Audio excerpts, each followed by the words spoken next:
आपका नाम बताइए सर। नाम नरपत सिंह है मेरा। मैं दिलवाड़ा मंदिर में पहले सिक्योरिटी इंचार्ज था, रहा हूँ। अच्छा। हवालदार की पोस्ट पर। ओके, ठीक है। तो नरपत सिंह जी, हम आज आपसे जो बात कर रहे हैं, जी जैसे मैंने आपको बताया, हम इस मंदिर के बारे में जानना चाहते हैं। इसकी हिस्ट्री क्या है, इसके पीछे कहानी क्या है, जी कब बनी, क्यों बनी, किसने बनाई, वगैरह वगैरह। जी। बस यही बताइए हमें। तो यहाँ पर कुल 5 मंदिर है। 5 मंदिरों में 2 मंदिर यहाँ के सबसे बड़े मंदिर है, मुख्य मंदिर है, वर्ल्ड फेमस मंदिर है। 3 मंदिर वो सिंपल और सादे हैं, जिसमें कला और कार्विंग्स नहीं है। फर्स्ट मंदिर है यहाँ का सबसे छोटा और सादा मंदिर है, भगवान महावीर स्वामी जी का है, जो 1582 का बना हुआ है। जैन ट्रस्ट ने बनवा के जैन ट्रस्ट को भेंट किया था उस मंदिर को। भगवान महावीर जी 24वें तीर्थंकर हुए हैं, जो जैन धर्म के लास्ट 24 अवतार हुए, 24 तीर्थंकर हुए हैं, उसमें लास्ट तीर्थंकर भगवान महावीर स्वामी जी। जैन धर्म के जितने भी उपदेश है वो महावीर स्वामी जी ने दिए। भगवान महावीर जी के दर्शन कराने के बाद यहाँ का मेन और मुख्य मंदिर है, जो मंदिर 1031 ईस्वी सन का बना हुआ है, मतलब 1000 ईयर्स ओल्ड है। ये मंदिर गुजरात में पाटन है, सिद्धपुर पाटन है। पहले गुजरात की राजधानी पाटन थी। पाटन की गादी पे राजा भीमदेव राजा राज करते थे 1000 साल पहले, जिनके मंत्री थे विमल शाह सेठ। विमल शाह 1000 साल पहले जब यहाँ पर आए थे तो यहाँ पर ब्राह्मण लोग राज किया करते थे, सारी जमीन ब्राह्मणों की थी। विमल शाह ने ब्राह्मणों से जमीन मांगी तो ब्राह्मण लोगों ने विरोध किया। ब्राह्मणों का ऐसा कहना था कि ऐसी कोई प्रूफ करके, सिद्ध करके यहाँ जगह बताए कि यहाँ कोई पुराना जैन मंदिर बना हुआ, पुरानी कोई जैन लोगों की मूर्ति हो, उसी जगह पर आप मंदिर बनवा सकते हैं। विमल शाह ने यहाँ पर कई दिन तक गुजारे, लेकिन ऐसी जगह, ऐसी मूर्ति उन्हें नहीं मिली। तो उनकी इष्टाई देवी थी अंबिका देवी, देवी को याद किया। देवी ने सपने में आकर के कहा विमल शाह सेठ को कि उस जगह जाइए जहाँ पर बहुत बड़ा पेड़ होगा, चंपे का पेड़ होगा, और पास में स्वास्तिक निशान बना होगा। उस पेड़ के नीचे से जाकर के आप खोदेंगे तो 2500 साल प्राचीन भगवान आदिनाथ भगवान की मूर्ति निकली। तो माता जी के वरदान से 2 चीजें मांगी थी उन्होंने, एक तो पुत्र प्राप्ति की और एक मंदिर बनवाने का। तो उन्होंने कहा कि मैं मेरी धर्मपत्नी से पूछ करके मैं आपको कल उसका जवाब दूंगा। धर्मपत्नी से पूछा गया तो धर्मपत्नी ने कहा कि पुत्र तो कोई सपूत कपूत भी निकल जाएगा, क्यों नहीं मंदिर बनवाने का वर मांगे ताकि भव अपना नाम अमर हो जाए। तो जहाँ से वो खोदने गए वहाँ से वो 2500 साल प्राचीन भगवान मूर्ति निकली। उसके बाद ब्राह्मणों ने जमीन देने से हाँ कर दी, तो उसके भारों पर उन्होंने सोने मोहरा बिछा ली, जितनी जमीन खरीदनी थी उस जमाने की सोना मोहरा के बिछा करके ये जमीन ले गई। उस जमाने की कीमत बताइए 4 करोड़ 53 लाख रुपए की लागत से जमीन है, 2 करोड़ का मार्बल है और 12 करोड़ रुपया वो अन्य खर्चे के अंदर है, जिसका 18 करोड़ 53 लाख रुपया उस मंदिर का खर्चा है। और जो मूर्ति है वहाँ पर ये स्थापित है, ब्लैक मूर्ति है। उसी के पास में अंबिका देवी की इष्ट देवी की मूर्ति है। तो गुजरात के राजा भीमदेव, उनके मंत्री विमल शाह ने 1031 ईस्वी सन में 18 करोड़ 53 लाख रुपए की लागत से ही मिला। उस जमाने में जितना भी मार्बल सामान हाथियों के द्वारा लाया गया। उनकी यादगार के अंदर हाथियों की शाला बनवाई है विमल शाह ने, और खुद घोड़े पे बैठे हुए हैं विमल शाह सेठ। मंदिर में जब प्रवेश करते हैं तो ऊपर की साइड में आप लोग देखेंगे कि तो पूरे 125 डॉम बने हुए, गुम्मट बने हुए हैं। वो हर एक गुम्मट की कलाकृति, कार्विंग सबकी अलग अलग है, किसी से मिलती जुलती नहीं है, कुछ ना कुछ डिफरेंट है। अधिकतर कमल के फूलों की ज़्यादा डिजाइन ली गई है, जिसमें अलग अलग डिजाइनें वो बने। कुछ आगे जाते हैं तो भगवान पार्वती जी की मूर्ति है, उसके साथ में कार्तिक स्वामी और गणेश जी की मूर्ति छोटी छोटी विराजमान करी है। कहते हैं कि 1311 में अलाउद्दीन खिलजी की सेना जालोर किले पे आक्रमण करके कुछ उसके आदमी यहाँ पर आए, देखा कि इतना बड़ा मंदिर है, जरूर कोई हीरे सोना चांदी होगा, लेकिन नहीं मिलने से कुछ मूर्तियों के नाक के कुछ कलाकृतियाँ हैं, ये उन्होंने डैमेज कर दी। थोड़े आगे जाते हैं तो पूरा ही भाग 1950 से लेकर 65 तक वो पूरा ही भाग डैमेज कर दिया था। तो उसको 1950 से लेकर 65 तक मतलब पूरा वो रेनोवेशन किया गया, पूरा नया बनाया गया। उसमें भी आप एक मूर्ति देखेंगे, भगवान आदिनाथ भगवान की इष्टा देवी चक्रेश्वरी देवी की मूर्ति है। जिसमें हाथ की रेखाएं हैं, नखून का काम है, बहुत ही बारीकी उस मूर्ति में करी गई है। वो पूरी मूर्ति पूरे मंदिर के अंदर एक ही पत्थर एक ही पीस में बनाई गई है। बाकी सारी कलाकृतियाँ 2 पीस में बनाई है। 2 पीस में बनाने का ये रिलीजन था कि अगर थोड़ा सा टूट जाता तो आधा पीस ही खराब होता था, इसलिए वो खाली एक ही मूर्ति वो सिंगल पीस पे बनाई गई है। लेकिन मूर्ति बड़ी अजीब सी है, वो ऊपर में कला में जो बनाई है।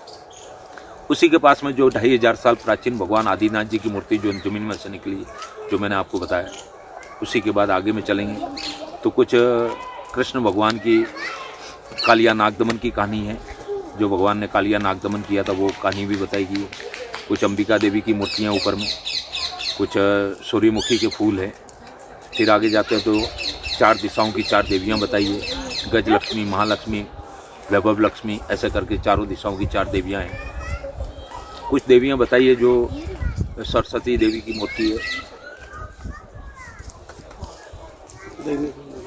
सरस्वती देवी की मूर्ति है, शीतला देवी की मूर्ति है, पद्मावती देवी की है, भगवान पारसनाथ भगवान की इष्टा देवी पद्मावती है, और एक नरसिंह अवतार है जो हिरण्याकश्यप को मारते हुए बताया गया है, वो नरसिंह अवतार बताया गया है। फिर मेन घुमट में आते हैं तो वहाँ 16 देवियाँ बताई गई हैं। ऊपर में है मेन जो है, उसे रंगमंडप कहा जाता है। वो 16 विद्या देवी जैन धर्म के अंदर हुई है, जिन्हें 16 देवियों का सभा मंडप कहते हैं।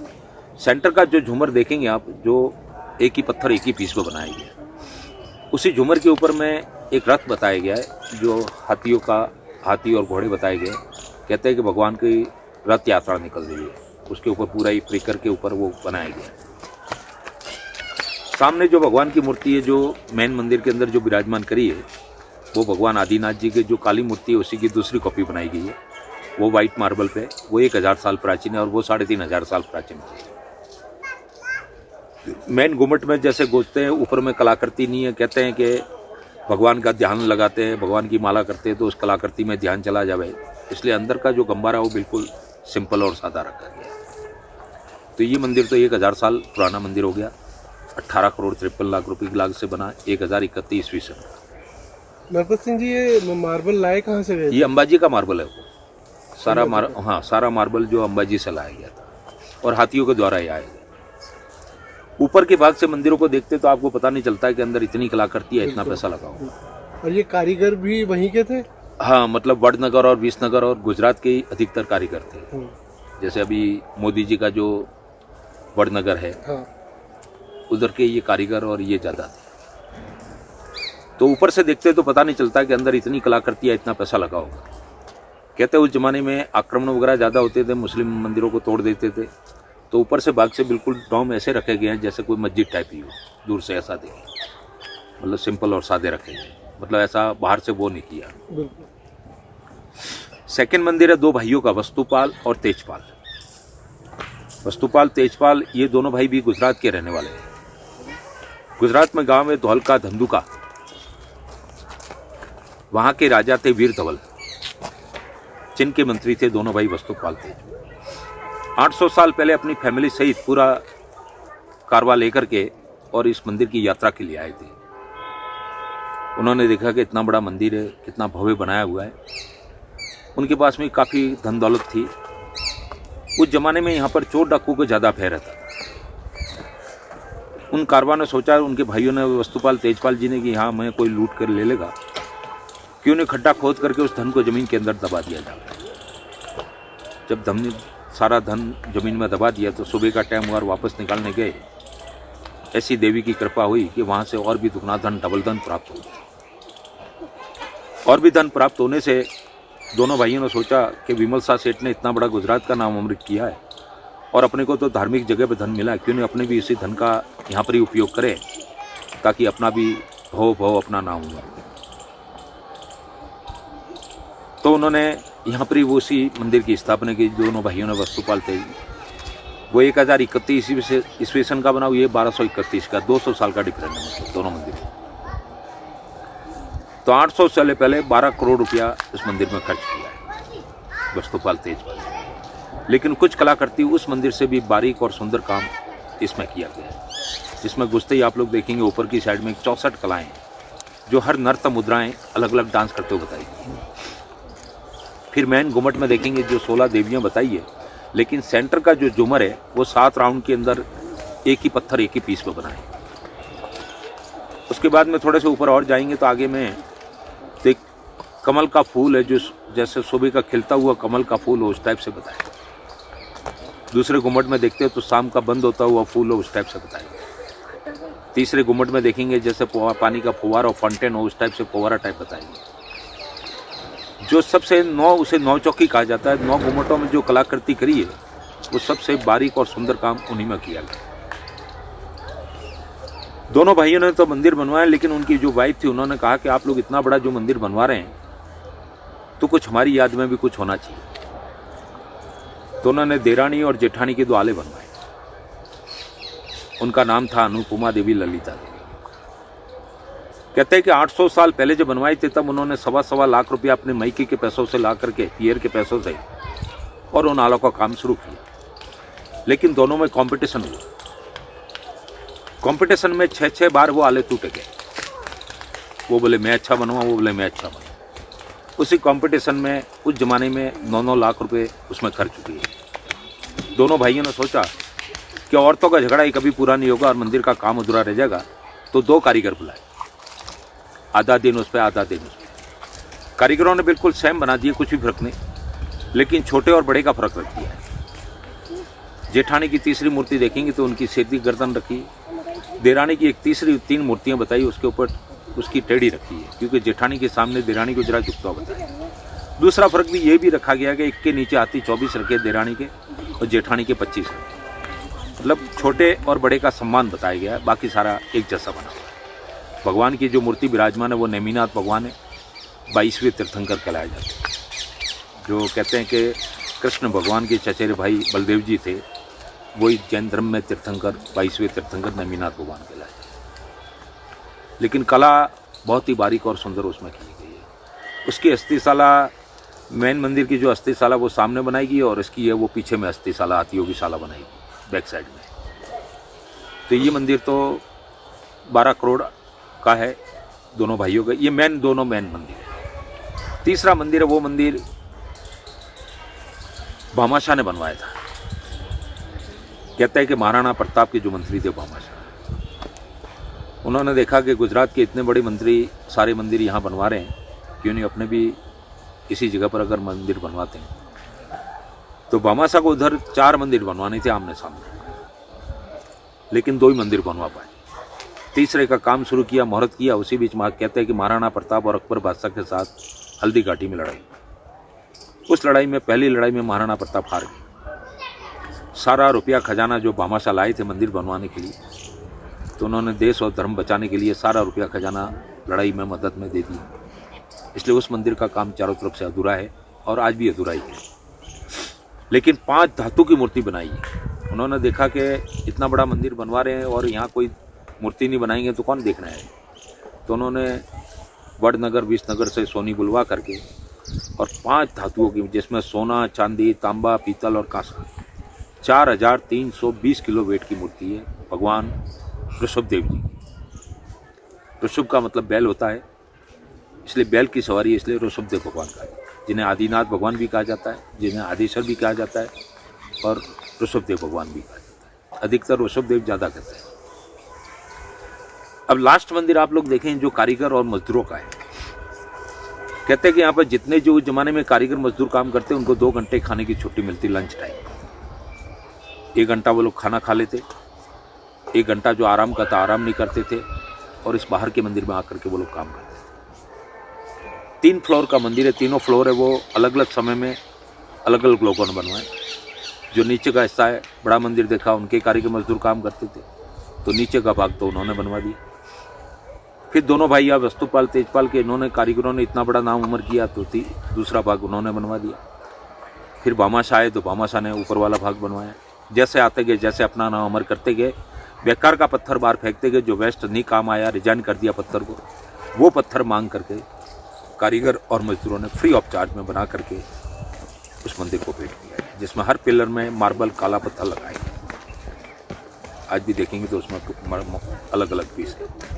भगवान पारसनाथ जी है, चौमुखी मंदिर है, ये चारों तरफ है।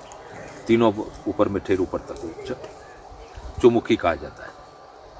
तो ये लास्ट का मंदिर कारीगर मजदूर का है। तो ये यहाँ पर कुल 5 मंदिर है।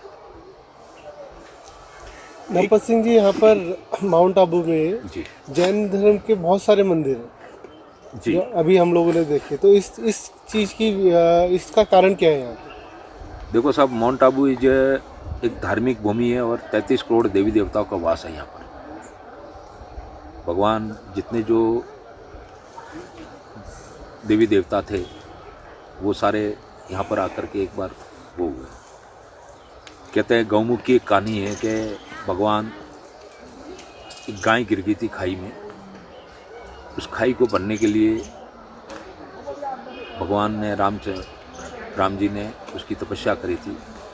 फिर वो खाई भरी और वो गाय ऊपर आई। उसके बाद से जब से उसे गौमुख कहा जाता है। आज भी गाँव के मुख में से पहाड़ी के अंदर से ऑटोमेटिक 24 घंटा वो पानी चलता रहता है। गौमुख जाएंगे तो आप देखेंगे 750 सीढ़ियाँ नीचे है, उतरना पड़ता है। तो वो खाई भर के फिर वो गाय ऊपर आई है।